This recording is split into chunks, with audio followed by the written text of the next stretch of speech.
Good morning, people. As you can see, it is a sheet of yes. So here we are. We have a nice small sheet of 8x4 stainless steel, commonly known as, oh my god, who left me that and why is it in my garden? So now I'm going to use it because somebody left it here. It was so kind of them. As you can see, we have the scribblings of a madman on here. There's the madman. Da, da, da, da. No, wait, he's this side of the camera.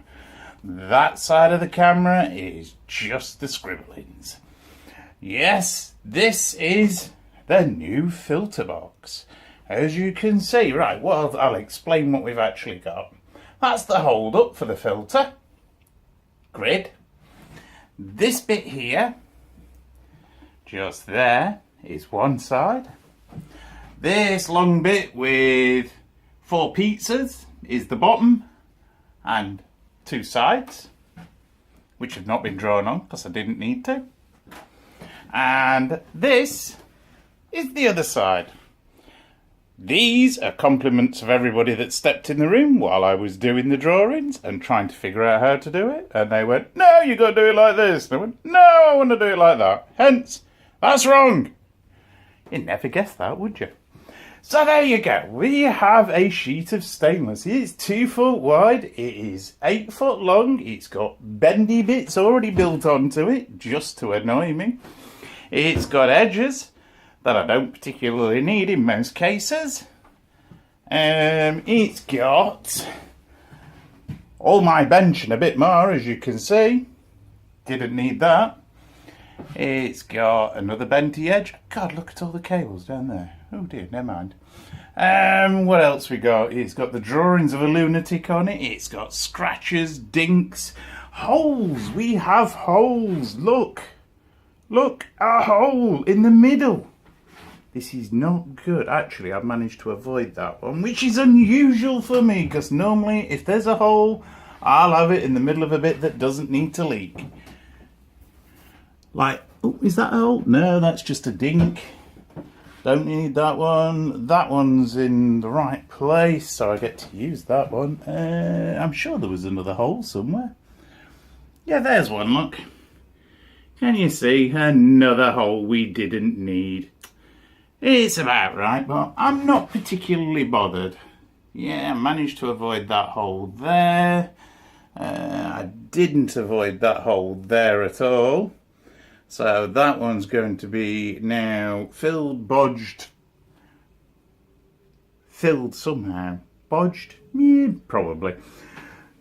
It's bent, it's buckled, it's dinted. Oh, lovely dint in it there. And when it's finished, it'll probably look worse than it looks now. So, it is a sheet of 0.9 stainless. God, I am not looking forward to this. It's going to be horrible and nasty, and it was only supposed to be 0.7, and somehow it's managed to grow. I wonder if it grew in length as well. Does stainless grow?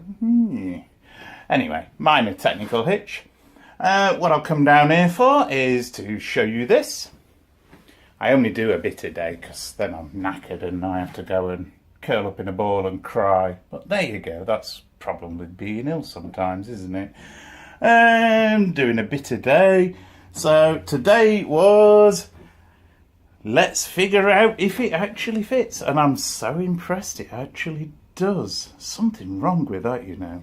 Things should never fit when you got a piece of wood. I mean, if you buy a piece of 8x4 wood, yeah, and you're building a bench and you think, that's plenty.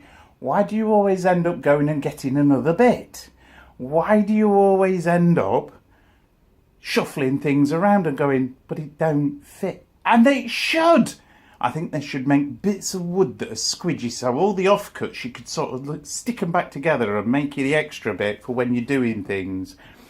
But there you go, that's the sort of lunatic I am. Anyway, I've shown you the bit of metal. Let's give you a shot from this end. There you go, look at that. Ski ramp on holiday. Can I get it all? Oh. Yeah, there you go. Look at the mess in this place. You can tell I ain't cleaned up for ages. Lazy git. And that's about it for the moment. I will be back shortly. By the way, don't call me shortly. Just so you know, here we have one set of destructions. As you can see, I would have used Fusion 360. I think Fusion 360 is phenomenal, especially for free. But what's the point for a sheet box? If I can't work out a sheet box on a piece of paper, I might as well give up today, hadn't I? One square, crappy, extremely old. It works. It's still square. I've checked it.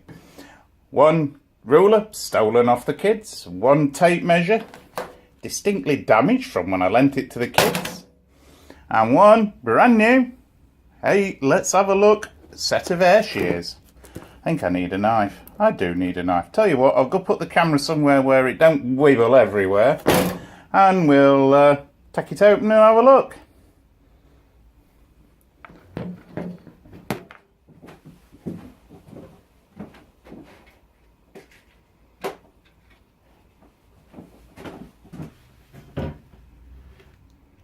Oh no, we're recording! Pause!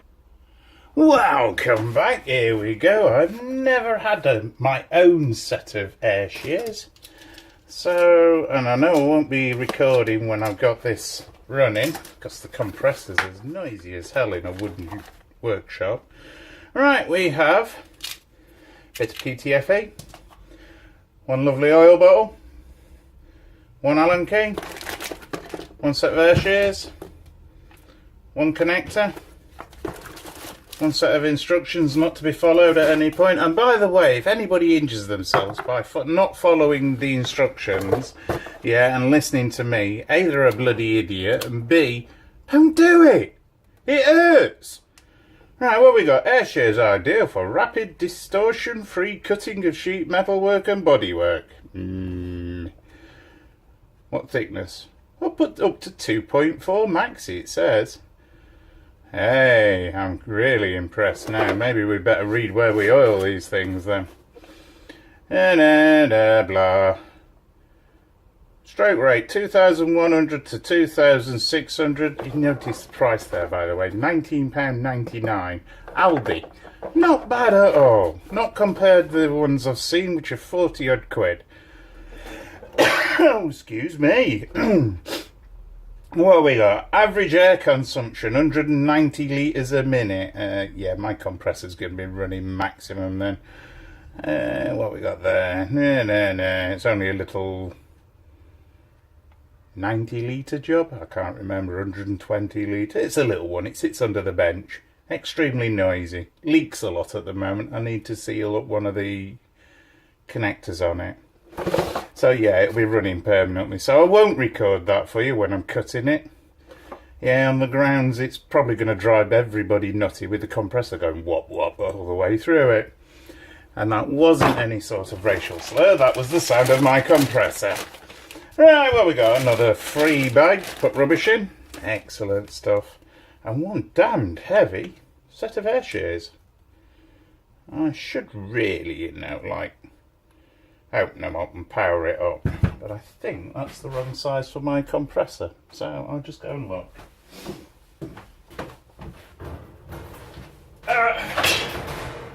Here we go.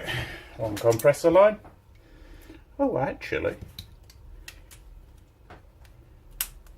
hey, I'm so impressed. It fits. Now remember, never put your compressor lines in the vise. Yeah, it does them no good. I've got a terrible cold. One thing to always do when you're putting plugs in things is take out the previous plug. I found that generally works. As I said the other day, there are always people that don't, mind you. Tapered fitting? Yeah, it looks tapered-ish to me. Let's have a quick try and see. No. Right, where's my fitting? Is that a tapered fitting? Quick rummage under a counter, and he appears with one fitting.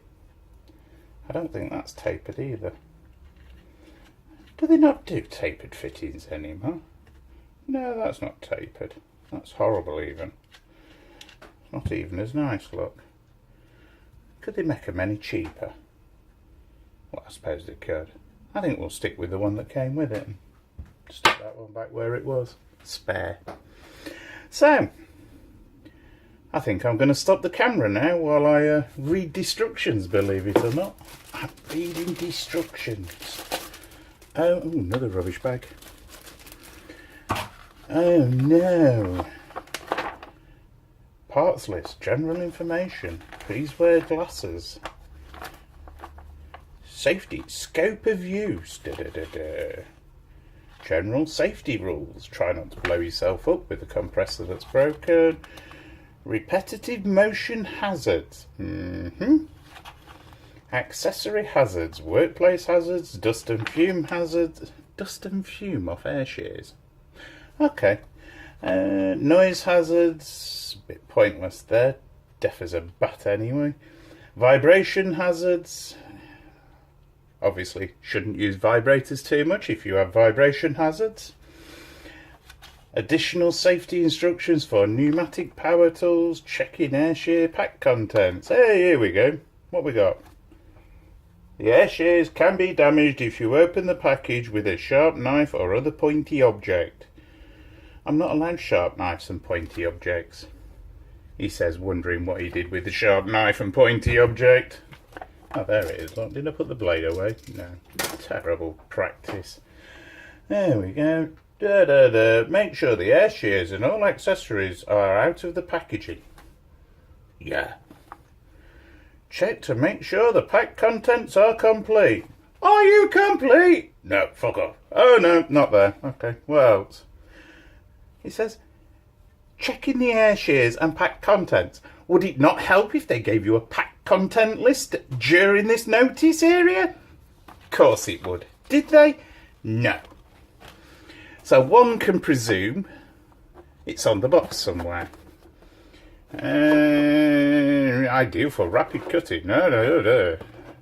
Well, they've said that's 4 times on 3 sides. 4 times on 4 sides. 5 times on 4 sides. Complete with quick release cutting, oil bottle and Allen key. That's it.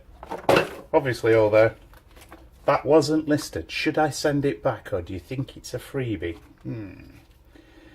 I'm going to have to consider this, you know. What's that say?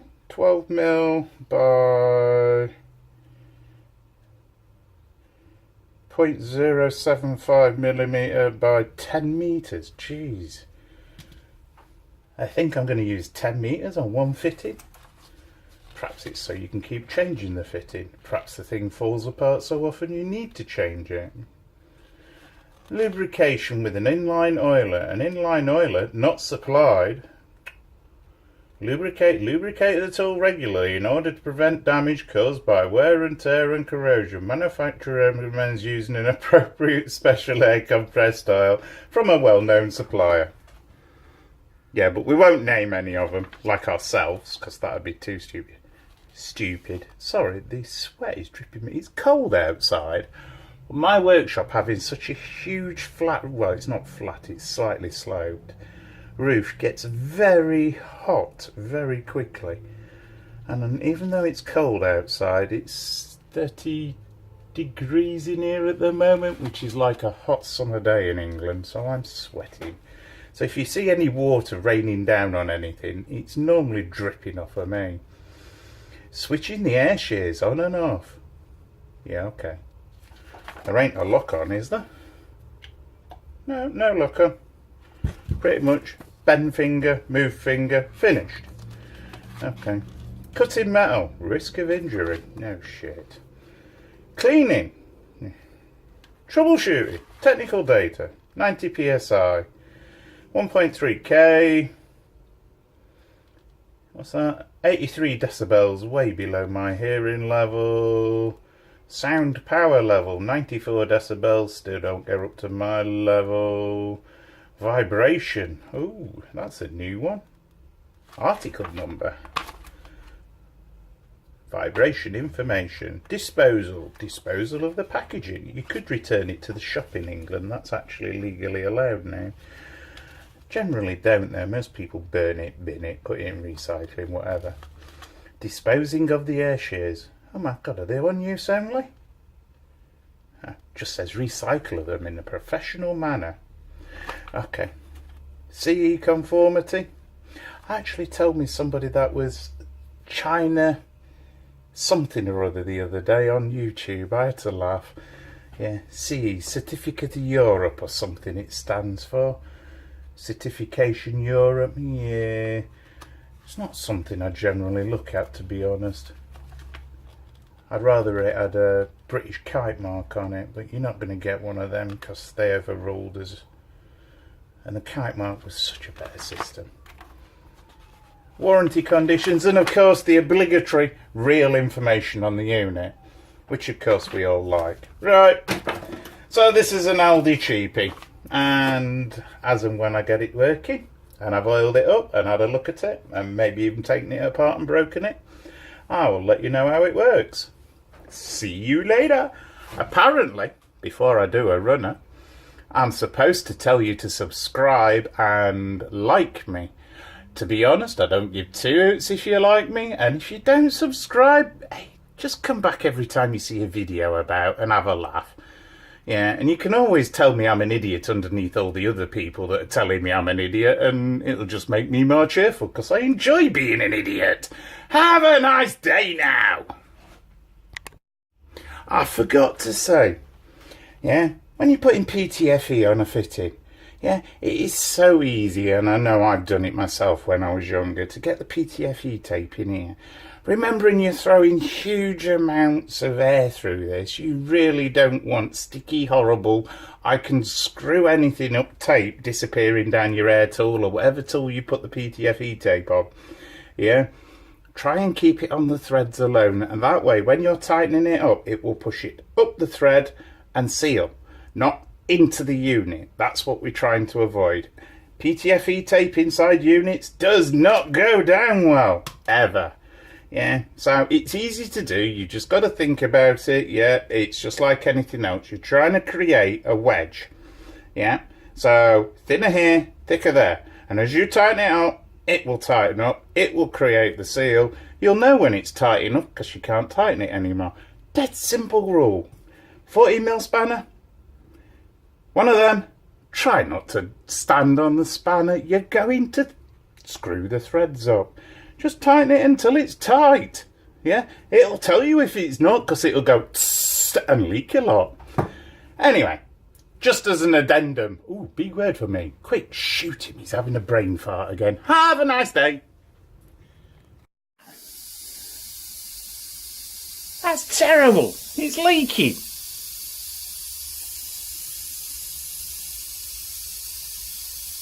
Oh my god. I notice, lovely sign, warning, no user surfaceable parts in here. Yeah, besides the nuts that hold the bugger together. How bad is that? This is what happens when you use and abuse tools. They break on you. Here we go, just so you can see, mad plans of a lunatic, all the bits ready. I think I've shown this. One pair of air shears, one proof they work. I just thought I'd check them out. Yep, they work fine. So I'll leave that there to stab the wife when she comes to visit, or commonly known as my cameraman. And it's too hot in here today to play. Well, not too hot, but it's hot enough that I need to go for a drink. So I'm going to stop for an hour, which may turn into the rest of the day. Have a nice day.